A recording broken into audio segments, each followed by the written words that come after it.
Praise the lord. ప్రభు అయిన యేసుక్రీస్తు నామమున మీ అందరికీ శుభములు తెలియపరుస్తున్నాను.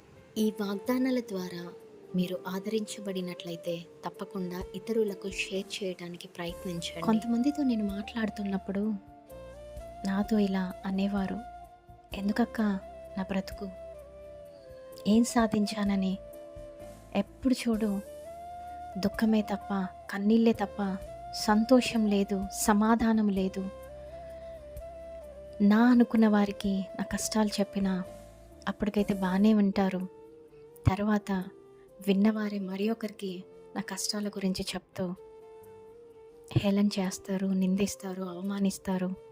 నా ఇంట్లో వాళ్ళే, నన్ను కన్న వాళ్ళే, నన్ను కట్టుకున్న వారే, నా చుట్టుపక్కల ఉన్నవారే నన్ను ఏడిపిస్తూ ఉంటారు.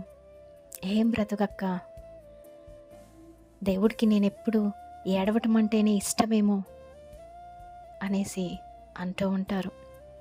అప్పుడు నేను ఒకటే అంటాను, మరేం పర్వాలేదు, దేవుని దగ్గర నీ కన్నీళ్ళు విడువు, మనుషుల దగ్గర కాదు.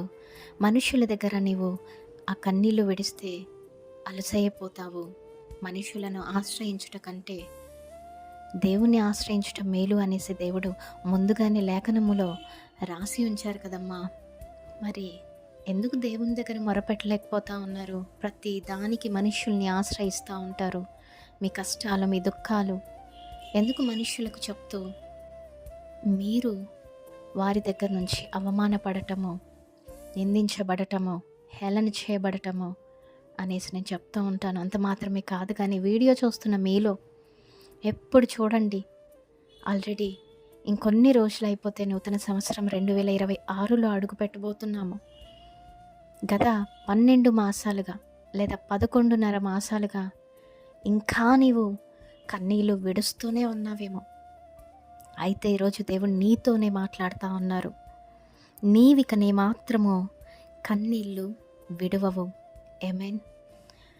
దేవుడు నిన్ను కరుణిస్తాను అనేసి అంటూ ఉన్నారు. అంత మాత్రమే కాదు, కానీ నీవు దేని కొరకైతే కన్నీళ్ళు విడుస్తావో దానికి నేను ఉత్తరం ఇస్తాను అనేసి అంటూ ఉన్నారు. అయితే మనం ఏం చేయాలి తెలుసా?